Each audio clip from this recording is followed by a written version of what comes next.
Authenticité, Unicité, engagement, excellence, énergie, humanité, discipline, beauté, transformation, ouverture, spiritualité. durabilité. Renaissance 69. Renaissance 69. Bienvenue sur Renaissance 69. Bonjour Lina. Bonjour Yann, bienvenue tout le monde sur Renaissance 69. Vous avez remarqué que Yann et moi-même, dans le générique d'introduction et de fin, on dit des mots. Et aujourd'hui, donc, on va parler de l'unicité, une quête universelle qui est le mot de Yann. Et avant de laisser la parole à Yann, prenons l'illustration d'une expérience universelle. Contempler un coucher de soleil et ressentir un lien profond avec l'univers. Alors la question que j'aurais, chers auditeurs, auditrices, est si tout est interconnecté au-delà des apparences. La définition de l'unicité, pour moi, elle est simple. Je pense que dans l'univers, tout est lié, formant un tout harmonieux. Pourquoi ce sujet est pertinent aujourd'hui dans un monde en quête de sens ? Notre échange mêlera aujourd'hui la philosophie, la spiritualité et la vie pratique. Alors Yann, qu'est-ce que l'unicité pour toi ? C'est, je pense, un des termes les plus difficiles à expliquer parce que ça touche quelque chose de très, très méta. Pour moi, l'unicité, ça commence par les mêmes lettres, hein, c'est l'univers. Et pas forcément l'univers qu'on voit, enfin on ne peut pas le voir vraiment tout l'univers, mais disons l'univers au-delà des dimensions visibles. Pour moi, c'est aussi l'invisible. Et je pense que chaque chose qui existe sur cette terre, chaque concept, chaque œuvre d'art, chaque création de l'homme est issue de cet univers. Et dans cet univers, il y a une infinité de possibilités et des interconnexions entre ces possibilités. Donc, c'est quelque chose d'infini. Et pour moi, l'unicité, c'est prendre une de ces choses dans cet univers et la contempler. Alors, ça paraît très abstrait, hein, ce que je dis, mais pour moi, ça part vraiment de cet univers, de cet infini, et chaque chose qui existe dans cet univers, cet infini, pour moi, est unique. Donc ce serait vraiment une sorte d'expérience sensorielle. C'est sensoriel pour les choses qu'on peut ressentir, qu'on peut voir, mais c'est aussi dans l'esprit. Et ce qui est dans l'esprit, est-ce qu'on peut vraiment le ressentir ? Je ne pense pas directement, mais c'est quelque chose d'unique, c'est quelque chose par son essence qui est différent de tout le reste, qui est différent de l'infini. Donc, ça serait une sorte d'interconnexion invisible, mais très puissante, mêlant l'art, les mélodies, les œuvres visuelles, les poèmes. Absolument. Pour prendre quelque chose de plus concret, une œuvre d'art, elle est censée être unique. Sinon, par définition, c'est pas tout à fait une œuvre d'art, c'est une copie, quoi. Oui. Et après, il y a forcément des choses qui sont interconnectées. Je pense qu'on n'invente pas tout de zéro, on s'inspire, les artistes s'inspirent d'autres choses.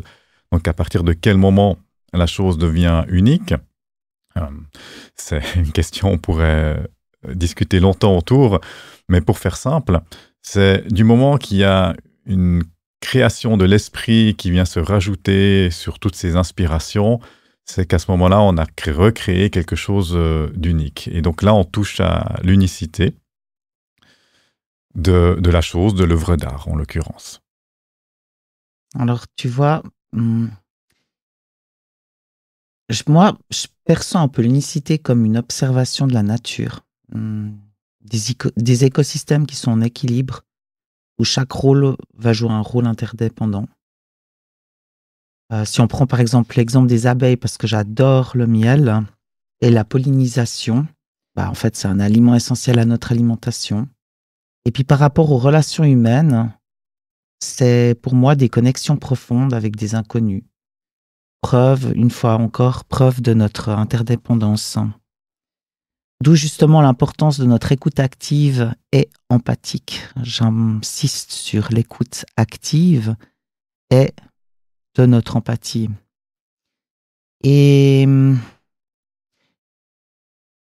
personnellement, les pratiques que je souhaiterais recommander sont diverses. Je ne sais pas si toi, Yann, aussi, on en avait déjà un peu parlé. Donc, par rapport au chamanisme, moi, c'est plutôt la méditation que je pratique un peu afin de me connecter à l'univers avec la respiration et la visualisation.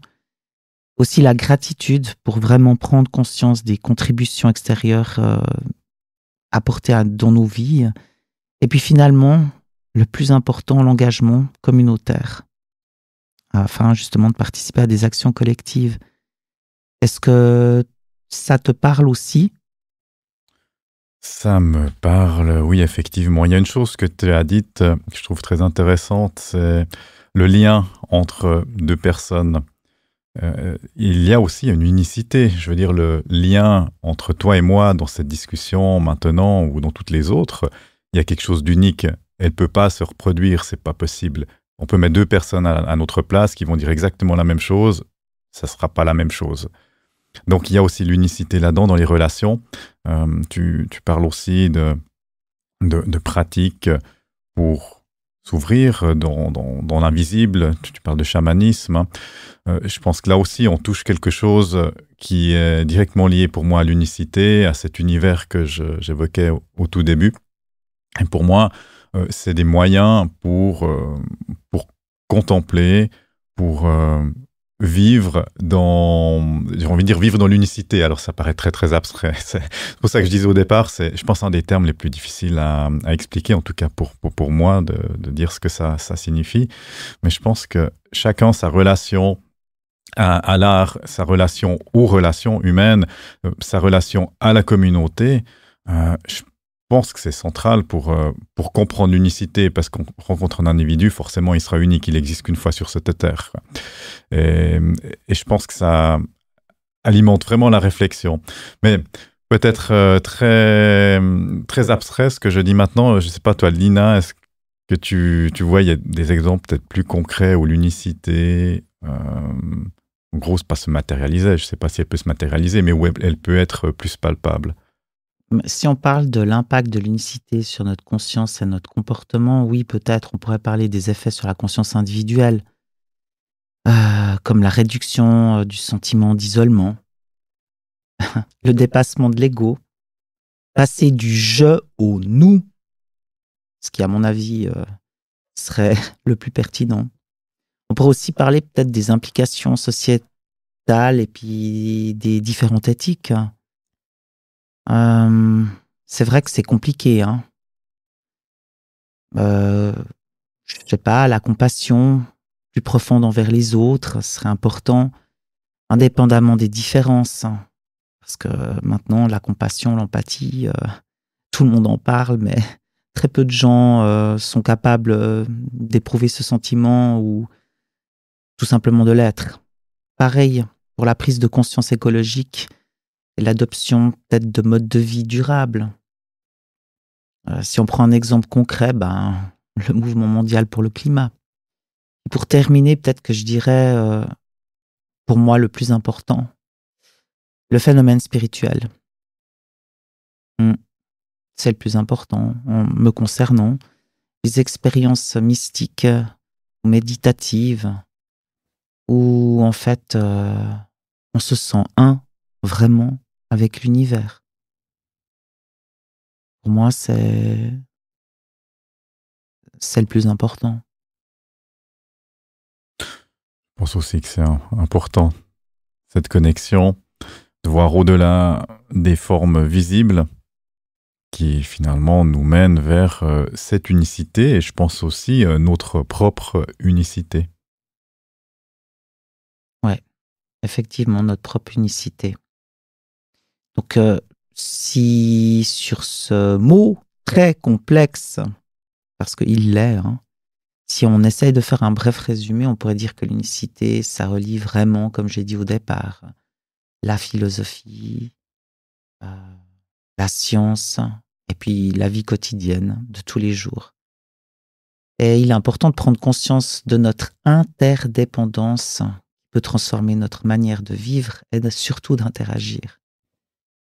Et puis c'est pour ça, au final, que je vous invite vraiment, auditeurs, auditrices, à un travail véritable d'introspection. Par exemple, dans quel moment de votre vie avez-vous ressenti ce lien universel? Cet encouragement à explorer davantage la méditation, au travers de la méditation, la culture, l'art, la musique, et les discussions, mais les véritables discussions, les discussions authentiques. J'aimerais rebondir là-dessus. Tu as évoqué plusieurs possibilités d'aller vers cette unicité ou de la comprendre, de la contempler.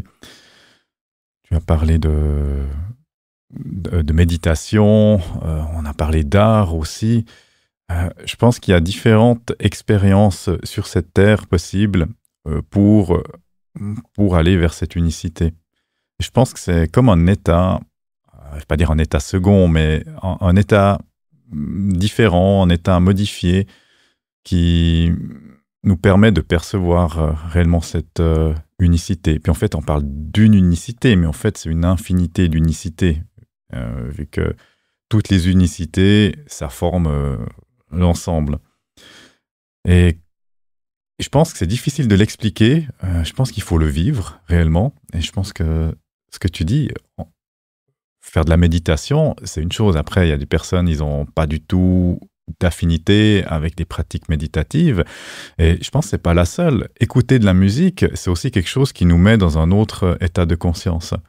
Et c'est quelque chose d'accessible à tout le monde, la musique. Et il y a différentes sortes de musique. Certaines sont peut-être plus à même de nous mener vers cet autre état de conscience et pour voir cette unicité. Et je pense que c'est un peu à chacun de trouver sa façon, son moyen qui lui convient. Ça peut aussi être se balader au bord du lac, ça peut aussi être se balader en forêt ou dans un endroit qui nous inspire. Ça suffit. Il n'y a pas besoin de méditer sous la forme, on va dire, classique de la chose. Juste ça, envie que je dire, je pense qu'il y a plein de chemins qui mènent vers cette découverte, vers cet univers, vers ce plus grand. Non, mais il y en a tout plein. Après, tu vois, il y a la méditation vraiment consciente, sans bruit. Et tu parlais de musique. Alors, totalement, je remarque d'ailleurs que beaucoup de gens qui pratiquent la méditation utilisent des musiques particulières avec des hertz particuliers, comme le mental wave, etc. Parce qu'on sait très bien, en fait, sur quel bouton sensoriel il va falloir appuyer afin que ça crée une sensation par rapport à l'objectif qu'on veut atteindre. Et c'est très important, effectivement. Il y a plein de moyens. L'important, encore une fois de plus, c'est de trouver ce moyen qui vous correspond. Et c'est pour ça qu'il y a divers outils, diverses méthodes.